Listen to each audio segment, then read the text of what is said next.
Good morning mga kapatid. Good morning mga kapatid. Tayo po nag-start na mga kapatid. Kahit wala pa mga kapatid ang ating mga kapatilan, pero kaya upo muna ulit ang ating mga upuan. Amen. At syempre mga kapatid, kung nakaraang araw ay nag-celebrate ang mundo ng araw ng mga puso. Amen. Pero sa atin ay araw-araw tayo nag-celebrate sa pamamahal ng ating Panginoon. Amen mga kapatid. Kaya maraming lang talaga na ibalik natin ang mataas sa papuri at masasalamat sa ating ngayon. Pwede na bilang lahat at inangatulong sila Lord para sa ating opening prayer. Amang banal na sa langit, maraming salamat muli sa biyaya na bigay namin ang pagbuhay. Isang pa ay ang dalo sa pagtitipong o Diyos. Ito po siya lang ako sa mga dalawa at tatlo na nakakalitong siyempre. Ilang pangalan ay nandun na sa kanilang kalapinaan.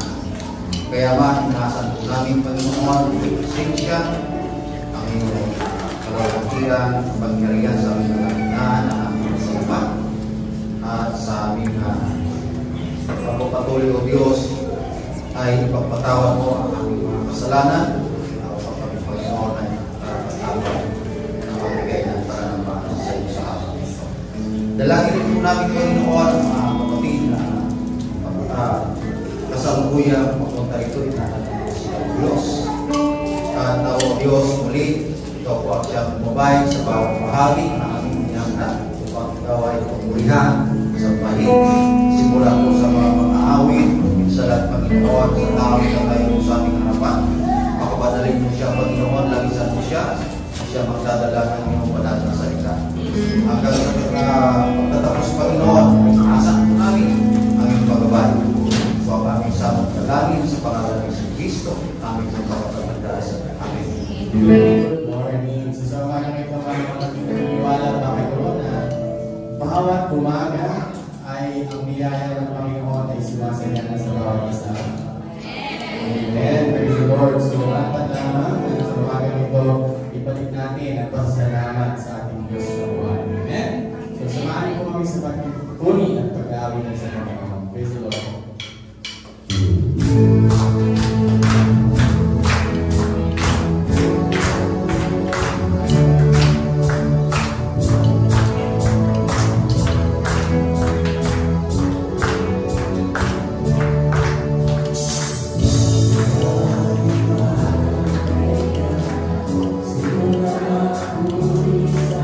Sa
Langit ang nadarama sa piling ng ating Panginoon. Amen, kapatid.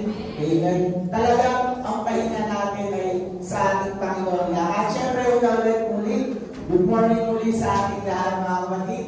Ibang hindi ng bawat isa sa ating lahat, mga kapatid. Dahil nandito tayo sa tahanan ng ating Panginoon, mga kapatid. At syempre, mga kapatid, yung gusto ng Lord yung kahit may problema tayo, yung ipong kahit takot po lang tayo kumapit. Pero alam natin na tanging sa Lord lang lahat talaga. Yung gusto mo nang isurrender sa Lord. Yung parang, Lord, ikaw nang bahala. Alam mo pagpapalain mo. Amen, mga kapatid. At syempre, mga kapatid, palagi na, ano man yung mga dumarating na pagsubok sa buhay natin, mga problema man yan, ano man yan, mga trials man sa buhay natin, lagi natin isipin, mga kapatid, na meron tayong assurance of victory, mga kapatid. Amen. At syempre, share ko sa natin, mga kapatid, yung naman namin sa fellowship namin, na-encourage lang din kasi talaga ako doon, na yung, ang ginawa niya sa parang binitawan niya, ay parang nag-sacrifice siya sa mga bagay na alam niya i-a-add lang niya sa Panginoon. At yun, nung nag-sacrifice, nung naibitawan niya yung mga ganun, naging smooth ang lahat at mas lalo pa siyang ginamit ng Lord at mas lalo pa siyang pinagpala ng ating Panginoon. At syempre, total, syempre araw-araw naman ng puso sa akin, mga kapatid. At syempre, gusto ko na rin, yun talaga yung Bible verse na talagang araw-araw ang pagmamahal ng ating Panginoon, mga kapatid. Sa John 3:16, mga kapatid. Sa Sabi nun, di ba kasi, for God so loved the world that He gave His only begotten Son, that whosoever believe in Him should not perish but have everlasting life. Amen, mga kapatid. Ganun tayo mamahal ng ating Panginoon at wala nang papatay sa pagmamahal ng ating Panginoon. At syempre, announcement din po ay overnight na po next week mga kapatid sa February 22, Saturday. At syempre tuwing Bible study po Wednesday 7 p.m. and regular warrior po Thursday 7 p.m. po mga kapatid. Amen? Ipanalangin na rin po natin ang nalilong na ikabuk. Lord, maraming po salamat sa mga blessings, sa mga biyaya na ito na sa iyo lang nagmumula. Maraming po salamat sa buhay, sa kalakasan, sa mga biyaya na ito na aming natatanggap.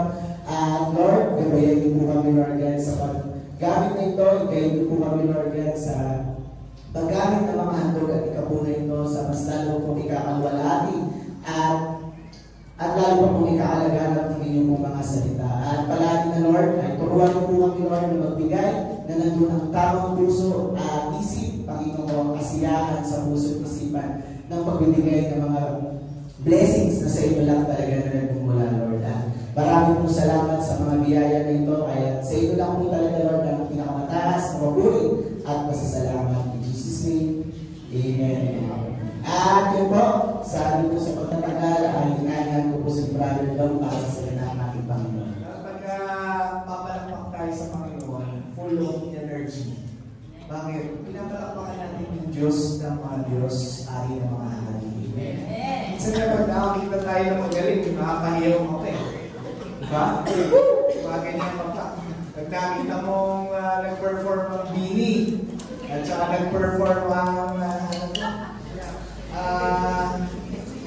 isa yung mga lalaki. SB19, SB19, di ba?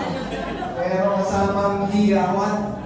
Pag sa Panginoon talaga dapat ibigay natin ang the best na pasasalamat, papuri, at pagluluwalhati kapag pinapalakpakan natin ang ating Panginoon. So pagkat siya ay Diyos na gumagawa ng mga himala. Amen? Naniniwala ba kayo? Sino naka-experience ng himala ng Panginoon? Amen. Nagbibigay ng pagpapala ng Diyos. Amen. So, walang dahilan para hindi natin yung pinakamalakas na palakpak sa Panginoon. So, one more time, palakpakan natin ang Panginoon. Hallelujah! Praise the Lord!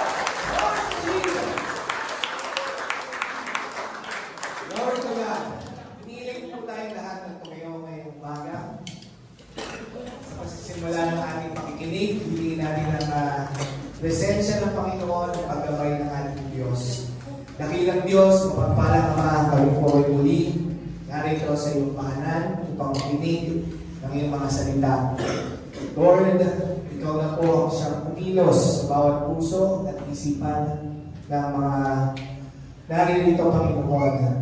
Hilihiling po namin, Panginoon, na ang iyong banal na Espiritu ang siyang maglangis sa tao na gagamitin mo upang maghayag ng iyong kalooban. At nawa po, Panginoon, maintindihan namin ng malinaw ang iyong pong mga salita at hindi lamang po namin ito maintindihan pagkos magamit namin, Panginoon, sa aming pang-araw-araw ng pamumuhay. Dalangin namin, Panginoon, na ikaw ang pumuno sa nalalabing bahagi ng aming gawain. Let your Holy Spirit dwell in us, Panginoon. In the mighty name of Jesus Christ of Nazareth, we pray. Everybody say Amen. Amen. Babalik po tayo sa ating mga upuan.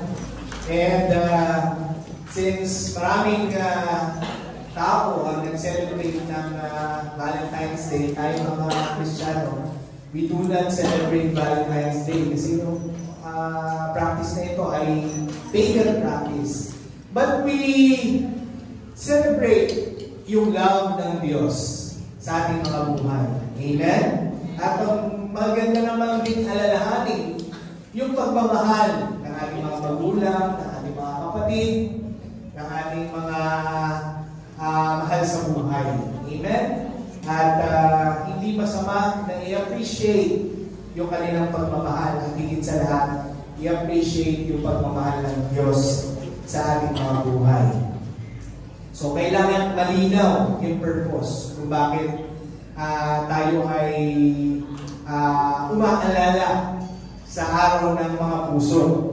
Hindi dahil dun sa Valentine's Day, but because we appreciate the love month, yung pag-ibig ng Diyos sa atin at ng pag-ibig ng ating mga mahal sa buhay. This past weeks, pinag-usapan natin ang importansya ng pamilya. Amen? Sino sa inyo ang hindi parte ng pamilya? Magsabing amen. Wala naman, di ba? All of us are part of a certain family.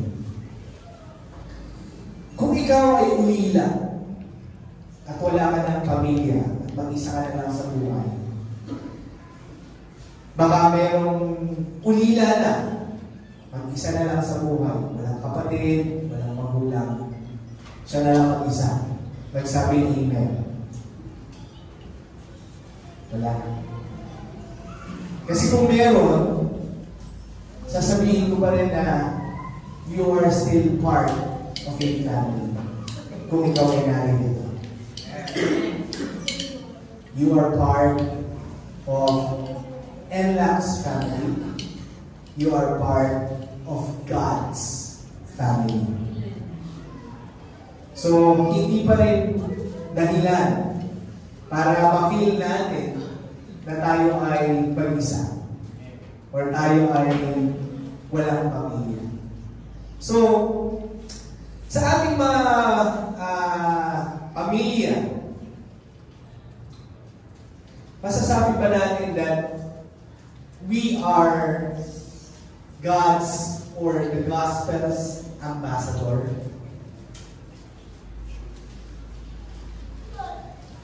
Nasasabi mo ba na ikaw ay ambassador ng mabuting balita ng Diyos? Ano ba ang ambassador, Brother Dom? Hindi ko kasi alam yung ambassador.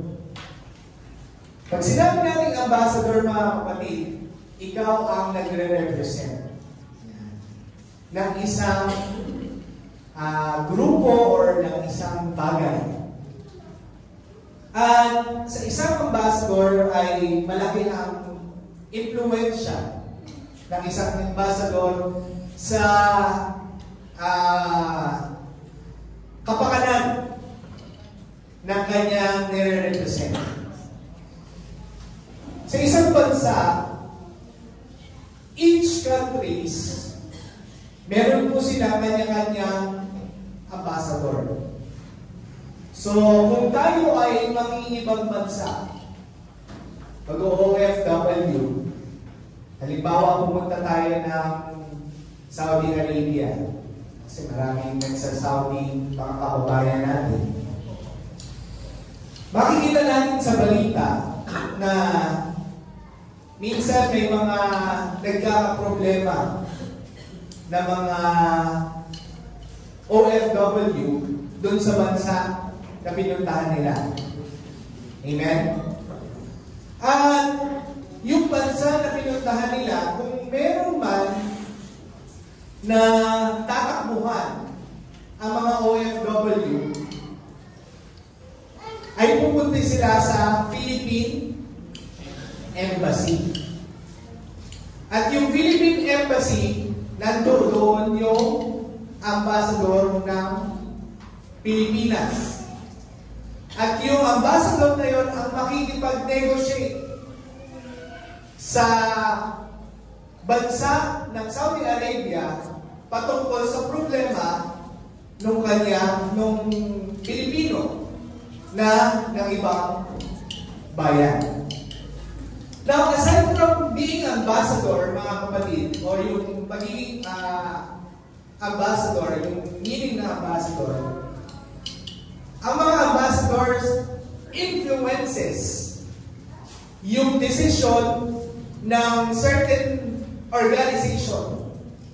Or katulad na nun, yung bansang Saudi Arabia, yung desisyon patungkol doon sa OFW na nagkakaproblema sa bansa nila, yung ambassador ang nag-i-influensya para ayusin yung problema doon sa OFW.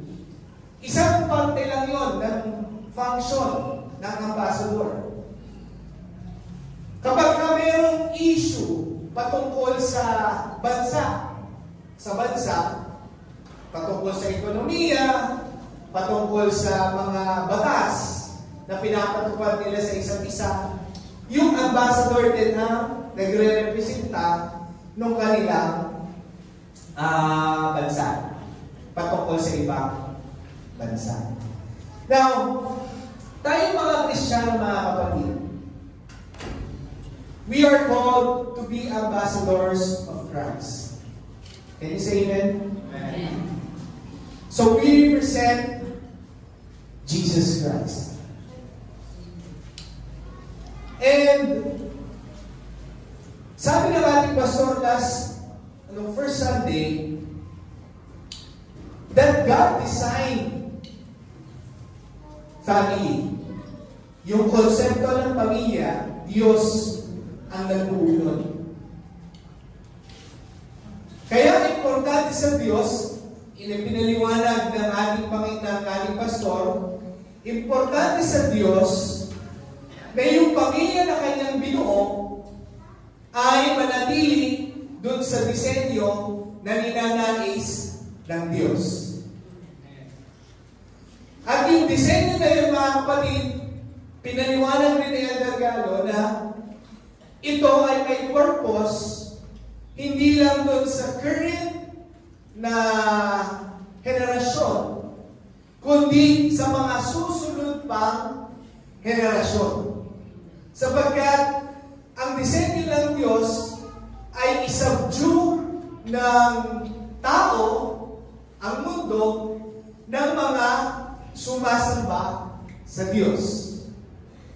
Amen?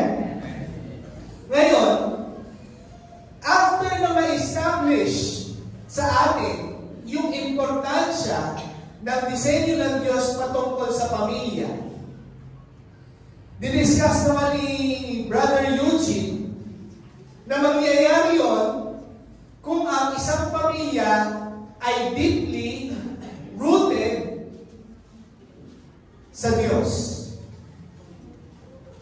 Anchored and deeply rooted in Christ. Amen?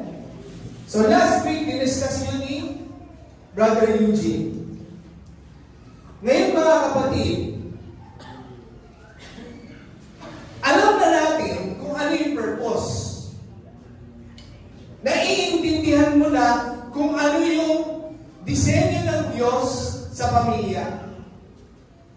Naiintindihan na natin kung ano ang gagawin or ano yung nararapat sa isang pamilya na dapat ay nakaangkla at nagpuugat sa Diyos, sa salita ng Diyos.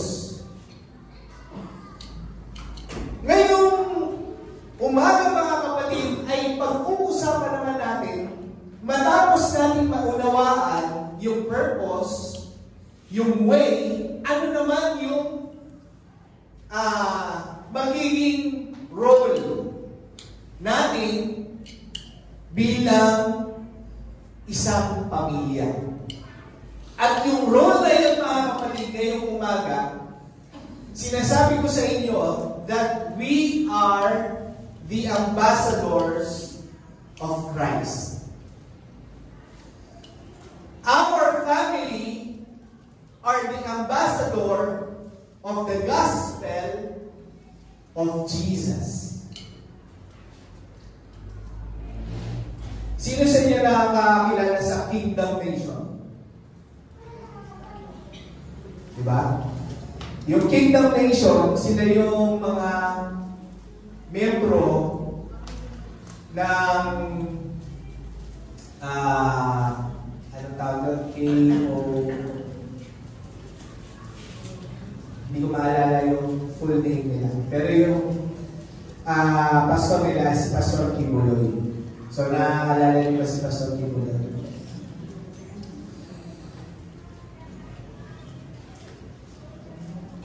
Yung disenyo, yung konsepto ni Pastor Kibuloy sa bawat pamilya ng miyembro ng Kingdom Nation, tama yung concept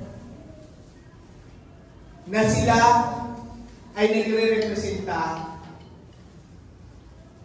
tungkol sa Diyos. Kaya yung kanilang values, yung way of thinking, yung way of life, yung way of economy, yung culture within their family, binuo at sinolidify ni Pastor Kibuloy na iisa yung kanilang mindset.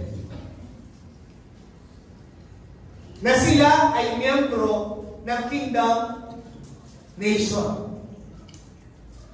At merong mga benepisyo at responsibilidad sila doon sa Kingdom Nation. Naging malungkot lang sapagkat nagkaroon ng personal interest. Pero the concept of teaching each members the importance of their role in the Kingdom Nation is right. The implementation ng kanilang pagtuturo kung ano ang role mo ng iyong pamilya sa Kingdom Nation ay tama. Tama na ipinaiintindi sa mga members kung ano ang dahilan, ano ang purpose ng bawat pamilya doon sa Kingdom Nation. Subalit hindi ito yung Kingdom Nation na nasa loob lamang ng Kingdom ng Davao. When we talk about the Kingdom of God, it talks about every believer, true believer of Jesus Christ. Sino yun? Tayo na mga nanampalataya sa ating Panginoong Jesucristo na siya ang ating tagapagligtas, namatay doon sa krus ng Kalbaryo, inilibing at nabuhay na maguli. At pagkatapos na maintindihan natin yun, naintindihan natin para tanggapin yung ginawa ng Diyos, tayo ay nagsisi, tumalikod sa ating mga kasalanan, na bautismuhan sa pangalan ng ating Panginoong Jesucristo at tinanggap ang kaloob ng Espiritu Santo. So, naiintindihan natin mga kapatid, dapat malinaw sa atin that we are part of God's kingdom already. Amen? Hindi ka na nagre-represent ng sarili mong apelido. Hindi ka na nagre-represent lang ng sarili mong pangalan. Hindi ka na nagre-represent lang ng sarili mong identity. Because every one of us is identified to be ambassadors of Christ. So, ibig sabihin mga kapatid, kung tayo ang ambassador ng ating Panginoong Jesucristo, kung meron bang magka-problema, amen? Kung meron bang magka-problema, ang lalapitan, ang tutulong, ay yung kapwa ambassador ni Kristo. Sapagkat, alam natin kung ano yung ating pong tinanggap at kung ano yung ating maibibigay doon sa mga mayroong problema. Nakukuha ba natin, mga kapatid? Sino sa inyo mahilig mag-Facebook? Taas ang kamay. Taas tayo. Lahat tayo, hindi. Tataas ako dyan. Lahat tayo nag-Facebook. At marami sa Facebook, tinatawag yung mga kumikita sa Facebook na tinatawag nila online influencers. Sa term ng marketing, mga kapatid, ang tawag sa kanila KOL or Key Opinion Leaders. Ibig sabihin, yung opinion nila ang mas may malaking influence. May mas malaking factor. Mas may malaking bilang. At sa marketing, mga kapatid, hindi ka na makakakita ng isang kumpanya na nagbabayad ng malaki sa billboard. Maraming kumpanya ngayon, lalo na yung mga bagong kumpanya, they will not spend their money sa billboard. Bakit? Ang billboard, nakakausap nyo? Hindi. Ang billboard, nakakapaglakad? Nakakapagsalita? Hindi. Kasi naunawaan ng mga marketers na ang isang consumer, para siya bumili ng produkto, malaki ang factor ng mga KOL or Key Opinion Leaders or influencers. At itong mga influencers na ito, mga kapatid, wala silang ibang gagawin kundi gamitin yung produkto, i-consume yung produkto, at sabihin kung ano yung nararanasan nila patungkol sa produkto. Amen? At tayo, na mga bumibili, kapag nakita natin na ito ay gamit ng paborito nating influencer, bibili rin tayo. Amen? Kamukuha natin. Ngayon, tayong mga Kristiyano, mga kapatid, walang ibang KOL ang Diyos. Walang ibang Key Opinion Leader ang Diyos, kundi tayong mga Kristiyano.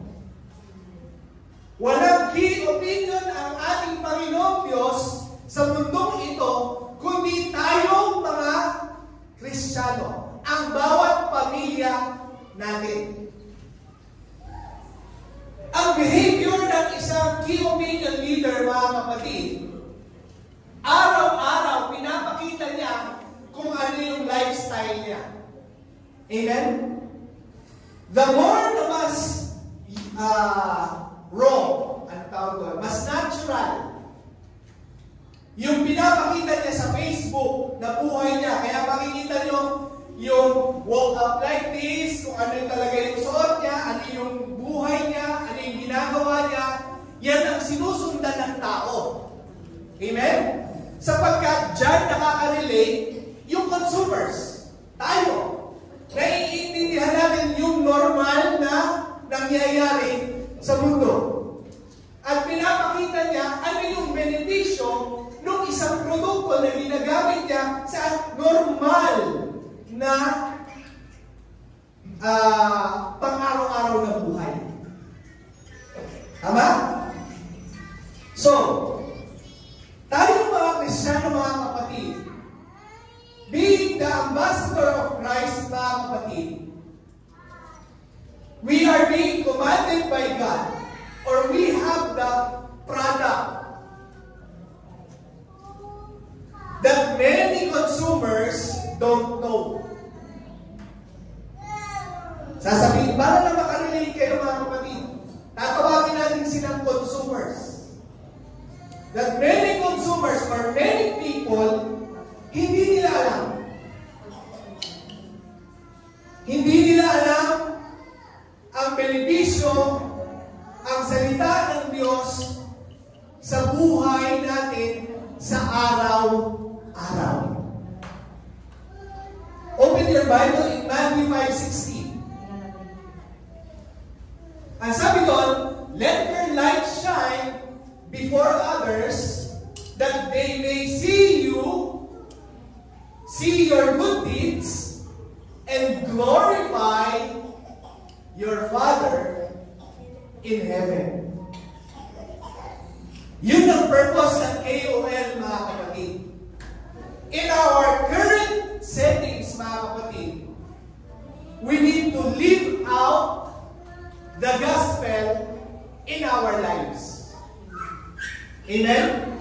Kailangan mong magpaka-KOL or influencer para makita ng mga consumer or ng mga tao yung Kristo na dala-dala mo sa pamamagitan ng iyong araw-araw na pamumuhay.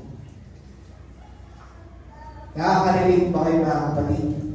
Naiintindihan niyo ba kung ano yung ibig sabihin natin ng pagiging ambassador ni Kristo? Yung pamilya natin ng pagiging ambassador ni Kristo, pagiging KOL, pagiging influencer natin mga kapatid. If some of you are desiring to be an influencer, marami kayong mga estudyante ayaw na mag-aral. Bakit? Gusto na lang nila maging influencer. Bakit pag influencer ka, ano nangyayari? Maraming kita. Bakit? Maraming mga kampanya, kapag maraming ang followers, maraming kumpanya lalapit sa'yo, magbibigay ng produkto, babayaran ka. That's the industry ngayon ng influencers or digital marketing.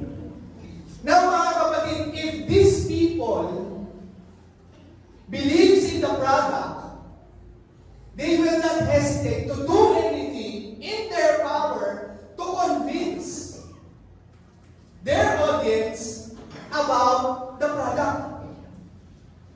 Amen? Kaya nga yung araw-araw na yung pamumuhay, yung paggamit nila ng araw-araw dun sa mga pampaganda, talagang binivideo nila yan para makita ng tao at makonvince yung tao na epektibo yung produkto. Pero tayo mga kapatid, sometimes, pagdating sa salita ng Diyos, pagdating sa ating Panginoong Jesucristo, hindi tayo nagiging KOLs.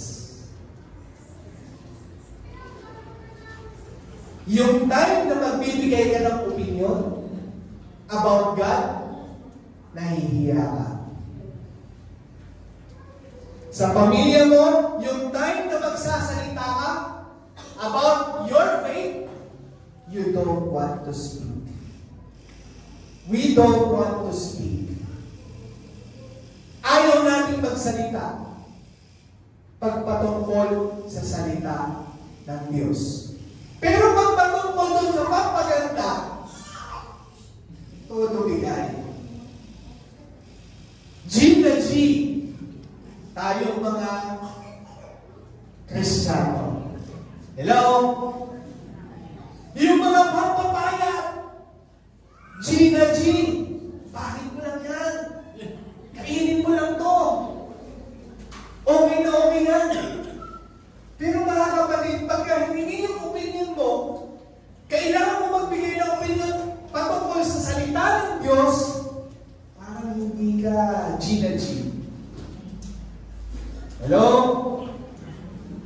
Sana, mga kapatid, magising tayong lahat that this is the time that people need influencers about Jesus Christ.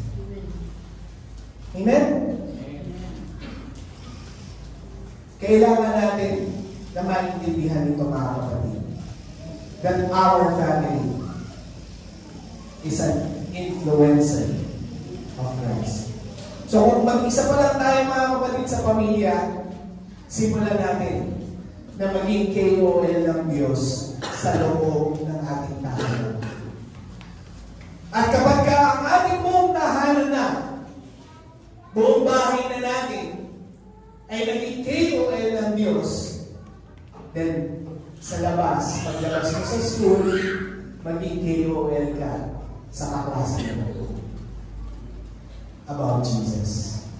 Pagdating mo sa opisina, maging KOL ka about Jesus. Madali lang naman eh. Hindi mo kailangan mag-memorize masyado ng maraming mga verses. Sabi nga ni Brother Rances, favorite verse. Alam na rin nila yan, John 3:16. For God so loved the world that He gave His only begotten Son, that whosoever believes in Him shall not perish but have everlasting life. At napaka-importante nito, mga kapatid. Mas importante ito kaysa doon sa pagpaputi. Yung pagpakinis. Mas importante ito kaysa doon sa pagpapahaya. Mas importante ito sa kahit anumang bagay. Kaya, we need to be KOLs. We need to live out our faith. Next, mga kapatid. Itong mga KOL na ito, if they will buy a product at binigyan sila at naniniwala sila dun sa produkto na yun, ano ang priority nila? Yung produkto na yun. Amen? For example, if I am an ambassador of Samsung Mobile, sino ang gumagamit ng Samsung Mobile? O kilala yung Samsung Mobile. Amen.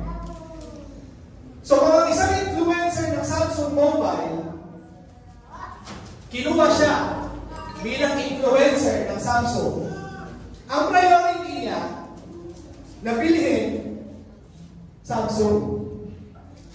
Hindi siya bibili ng LG. Hindi siya bibili ng iPhone. Hindi siya bibili ng kahit anong bagay na kalaban ng brand niya. Amen? Sapagkat ang priority niya ay yung influencer na kumuha sa kanya para siya bayaran ng brand niya. Amen? Ganun din tayo, mga kapatid. Meron tayong preaching. Ang sabi, we are handpicked by God to be ambassadors of God, of Jesus. And we were purchased with a very expensive price. Ano yun? Gallons, many gallons, many liters of blood. Dugo na galon-galon, dugo na litro-litro ang ibinigay, kabayaran para ikaw ay maging KOL ng Diyos. At ang kapalit ay everlasting life versus one mobile phone versus one house and lot versus 1 million, 100 million, trillion, billion. Everlasting life versus riches of this world. What will you choose? What will you choose? Parang hindi kayo sigurado, mga kapatid, ha? Of course, everlasting life. And after everlasting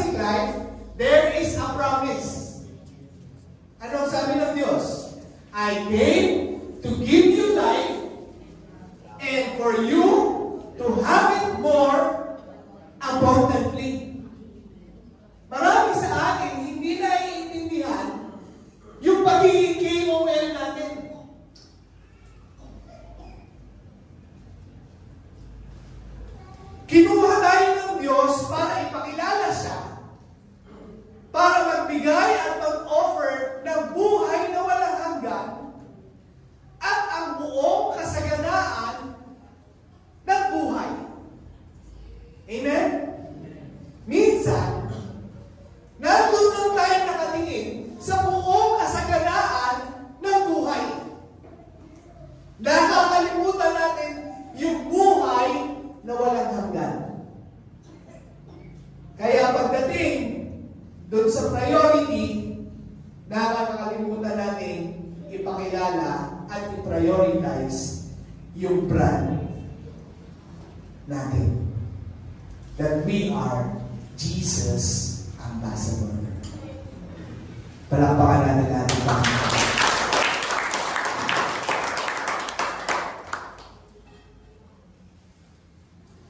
Matthew 6:33 yan. Hindi ko nasaan pala dun sa aking verses. Sa Matthew 6:33, diba? Seek ye first the kingdom of God and His righteousness, and all these things shall be added unto you. So, yung priority natin mga kapatid, ay yung brand natin. Pero minsan, yung brand natin na kinikerry as influencer of Christ, nakakalimutan natin si Christ. Amen? Napupunta tayo dun sa ibang mga brands na meron sa labas na ino-offer ating Panginoon. Another thing mga kapatid, if God is our priority, we should not stop. We should not stop of knowing what is the direction of the brand. Bilang KOL, meron pong pinapaliwanag sa kanila kung ano ang target market ng brand na ibibigay mo or i-endorse mo. Kung ikaw ay ang followers mo ay yung class C and D and mid-range market, ipapaliwanag niya sa'yo na ganito yung direction ng brand ko, ito yung target market ko. Dapat naiintindihan mo kung paano mo i-represent yung bagay na yun para dun sa target market mo. So, kailangan mo maintindihan yung direction. Amen?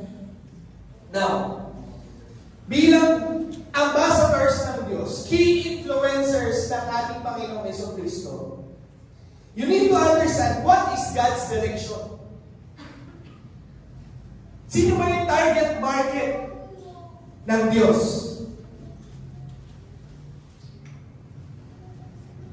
Darren, sino yung target market ng Diyos?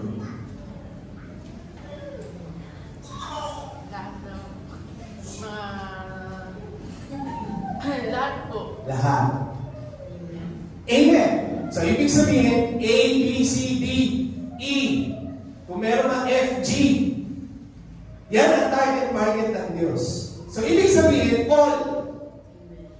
Amen? All. So, ibig sabihin, mga kapatid, pag sinabing all, hindi ka dapat namimili. Nang i-influensyahan mo patungkol kay Kristo.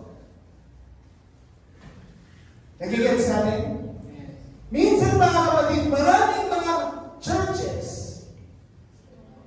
and I hope ma-accept ang LX Church, that we will just influence to those people that will have benefit on us. Nakukuha niyo ba? Kung saan lang tayo magbe-benepisyo. Pag wala kang benepisyo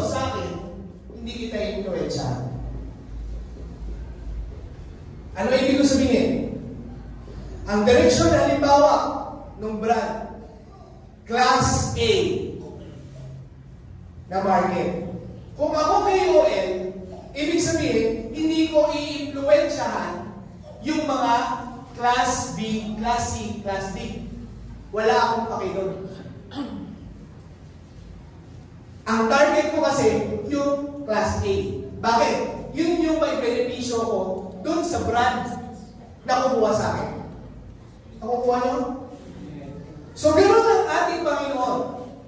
Ang ating Panginoon Jesucristo, walang Class A, walang Class B, Class C, Class D, Class E.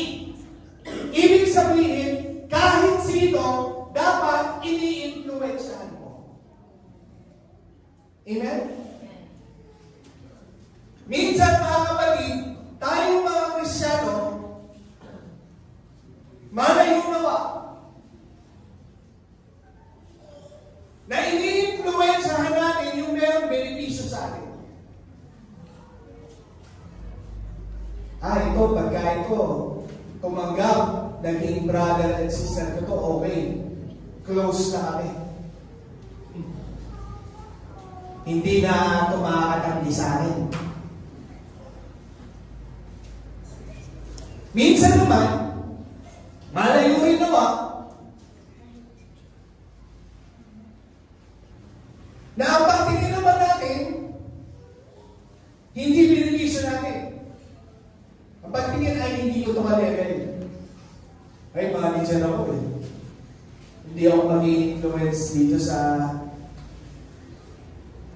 direktor. Mas pataas ang posisyon nito. Hindi ako pakikinggan. Hello? Kay direktor, kay janitor, ambassador ka ni Kristo. Kaya kailangan natin influensyahan yung direktor at janitor. Kahit sino. Amen? Wala pa ka natin namin.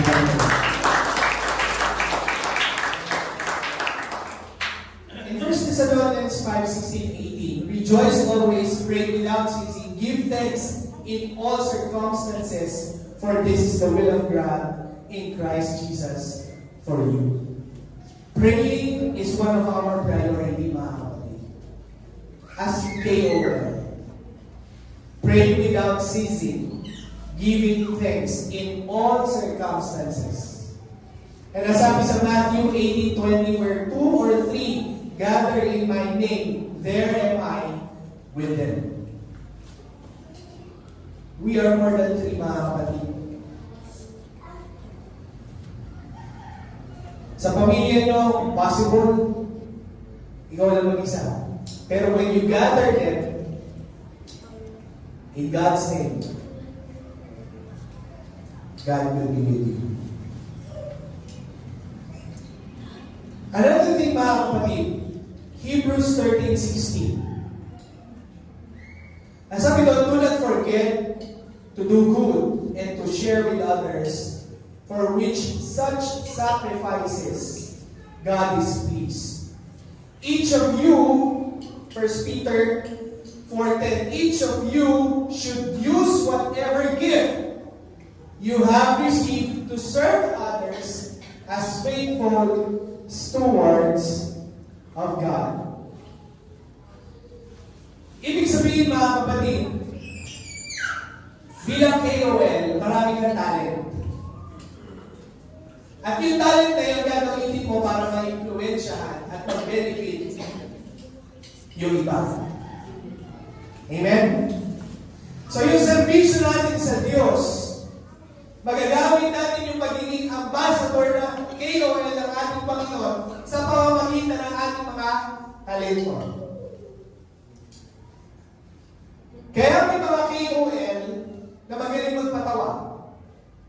May mga KOL na singer. May KOL na dancer. May KOL na fashion designer. May KOL na artist. May KOL na programmer. May KOL na techie. Depende sa talino at talents na meron sila. They will use it to influence others. To serve others. Same thing mga kapatid. Tayong mga Kristyano, meron kang talino. Whatever talents na meron ka, binigay ng Diyos yan to serve others. To influence others. Amen? To do good. To please God. So, hindi natin sasabihin, magpapaka-KOL tayo using our talents. Mga kapatid, we have, how many? 5 functional ministries. We have teach, we have warm, we have jammers, or jam ministry, we have sight, IT ministry, we have the artifacts, which is the editorial ministry, we have the plus building, which is yung maintenance ng ating building, we have the plus provision, which is the funds gathering and the utilization. 7. Meron pa 8. Yung sa teach na yun sa amin, di ba? Hindi, sa cast. Yeah. So, 8 na functional ministries na kapatid. Ibig sabihin, yung 8 na yun nangangailangan ng mga volunteers. Pwede na kayong mag-volunteer kung gusto ninyo gamitin yung talento ninyo to influence others. Amen? How can I influence Brother Dog? Kung ikaw ay IT, itong presentation na ito, kung meron kang idea to make this presentation better, kapag may naupong bisita dyan, at nakita niya yung projector, sa tingin nyo may influence? Parang hindi masyado. Kasi ang labo eh. Nagagandahan pa kayo mga kapatid? Sakto lang. Sabi nila, sakto lang. Yan yung mga bagay, mga kapatid, na kailangan ng Diyos ng tulong.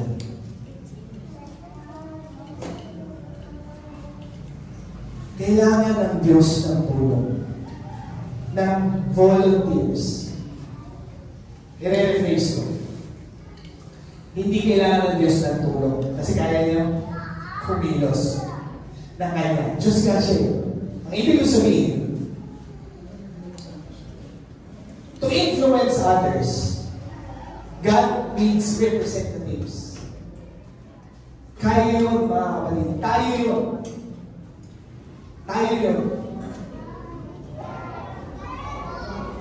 At kapag may mga tao na pumupunta sa ating iglesia, whatever talent na meron ka, ang objective is to glorify God. Amen?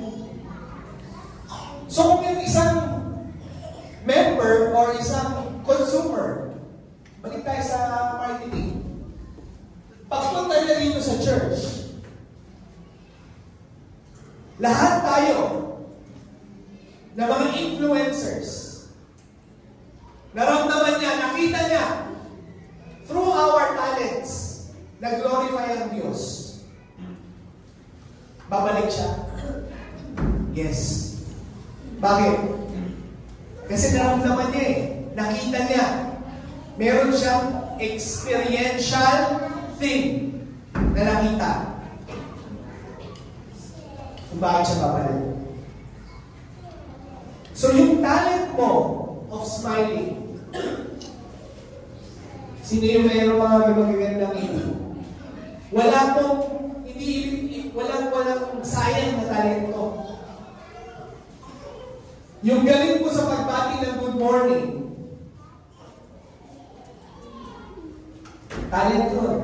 Hindi lahat magaling bumati ng good morning. Yung iba gano'n lang. Diba? Pero iba, good morning. Pag nilipita mo, talaga ang ganda ng ngiti. Talent yun, mga kapatid. At pwede mo yan i-offer sa Panginoon to be ambassador of Christ.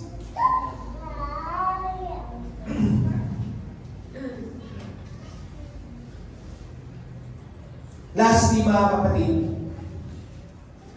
Mark 16:15. Go into the whole world, preach the gospel to all creation. Go into the whole world. Mga kapatid, hindi na natin kailangan pumunta sa whole world. Dito pa lang sa Teresa, kailangan natin. Amen? Mga kapatid, I'm begging you, matatapos na po yung ating second floor. And we will be moving up sa second floor, which is a bigger space. Matutuwa ba kayo, mga kapatid, na we have a bigger space, but we have lesser people. As ambassadors, as KOL, how would you feel? Kung ako, yung brand ambassador, at nakita ko na walang bumibili ng produkto ko na ini-endorse, may problema ako. Tama? Tama? Ang una kong titignan, ano yung mali kong ginagawa? Bakit hindi nila binibili yung produkto ko? Bakit? Kaya ako pumayag at nag-sign ng contract to be a KOL because I believe in the product. Hindi lang para kumita. Normally, the KOL signs a product because they believe in the product. Bakit? Wala mong mali sa produkto natin. We have a perfect God. We have a loving God. We have a merciful God. We have a gracious God. Mapagpatawad ng Diyos, mapagpalang Diyos,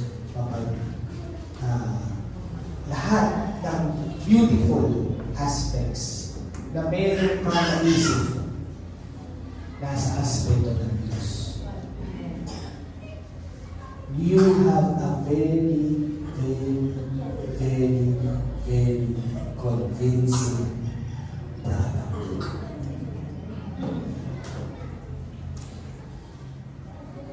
But the problem is us as KOLs.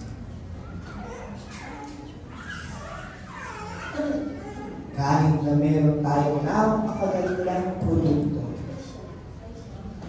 minsan tayong mga KOL, hindi natin ginagamit yung produkto natin. Yung bagay na binigay sa atin. Ano nangyayari? No sa mga KOL or influencer na hindi nila ginagamit yung brand na ini-endorse nila. Doon talaga nawawala yung credibility.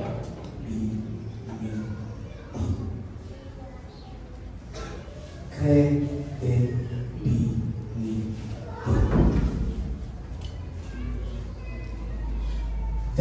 is the most important thing as KOLs of Christ. We need to be credible. Amen? Kailangan natin maging credible. Anong credible? Incredible ka talaga, brother. Credible ibig sabihin, paniwala. At para maging paniwala, gamitin mo. Experience mo. At kapag ka na-experience mo, nakikita sa'yo, maniniwala sila. Maniniwala ang tao. Amen? So tayo mga kapatid, dito sa Teresa, we are the KOLs of Jesus Christ in this area. Dito sa Teresa. Amen? Amen. Sabi sa last words. Sabi sa, ito favorite ni si Brother Gab. Brother Gab! Sa MLM, ano ang favorite? Ha? Sa MLM, sabi nila, basta lahat ng K, target, market. Sino daw yung K? Kaibigan, kapamilya, kapitbahay, katrabaho, kahit kaaway mo, target market mo yan para dalhin sa Diyos. Amen? Even our enemies, na kapatid. Imagine, your enemy turns to be your brother in Christ. Kapag nangyari yung mga kapatid, paniwala that God is a forgiving God because you forgive your enemies. Your enemies turn to be your friend and brother in Christ. If these people will see it, they will know that you have the best brother, Jesus. Tayo lahat na ito ngayon. I give my life to the Father's hand. Let me speak my prayer. I give my life to the Potter's hand. I give my life to the Potter's hand.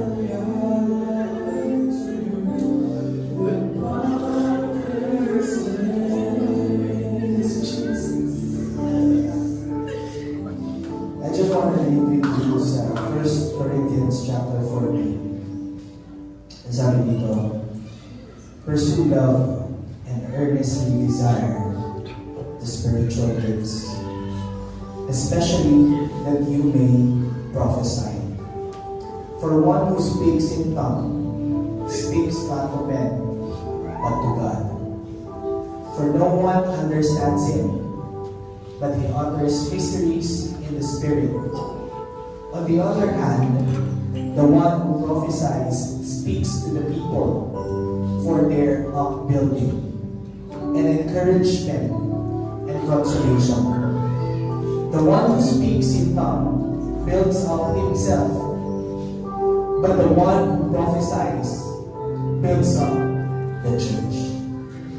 So, kung meron man po tayong bisita sa umagang ito, please don't be afraid. If you are hearing such prophecies, from one of our brethren. This is biblical. Nangyari po at nangyayari ito during the time of the apostles. And speaking in tongues, mga kapatid, ay hindi po masama. Subalit sinasabi ni Apostol Pablo dito sa mga taga-Korinto that you desire more such prophecies because ang prophecy ay nakakapagpalakas ng bawat isa sa iglesia for building, ang sabi dito, for building, for upbuilding and encouragement and consolation. So dun sa nagpa-prophesy, ito ay nagpapalakas sa kawan. Dun sa nagsispeak in tongues, ang pinapalakas mo doon ay ang iyong sarili sa harapan ng Diyos. So the one who speaks in tongues builds up himself, but the one who prophesies builds up the church. So we're doing and we are experiencing what the apostles experience noong panahon pa nila. Kaya hanggang ngayon mga kapatid, ipinamamalhin namin palagi na huwag po nating pabayaan ang pagtingin ng banal na Espiritu ng Diyos katulad na sinasabi ng Biblia. Kahit lahat ay manalangin. Dahil ang Diyos, purihin ka sa iyong mga salita. Maraming salamat, Panginoon, sa paalala mo na kaunti na lang ang panahon at ikaw ay malapit ng bumalik. Lord, I pray that each and every one of us here, you will empower us continually with your Holy Spirit. Because we know, Panginoon, that the tribulation will come, but we have the promise that because of the saints, you will save us in this great tribulation. But Lord, while we are here waiting for you, I pray, Lord, that each and every family will be truly ambassadors of your gospel. Hayaan mo, Panginoon, na mabuhay kami at makita sa aming pamilya na ang iyong mabuting salita ay nabubuhay at buhay na patotoo sa aming mga pamilya. Hinihiling ko po, Panginoon, ang NLAX Church to be a true ambassador of your gospel. Dito po sa lugar ng Teresa, Panginoon, tulungan mo kami na maabot ang maraming mga tao sa pamamagitan ng aming mga buhay.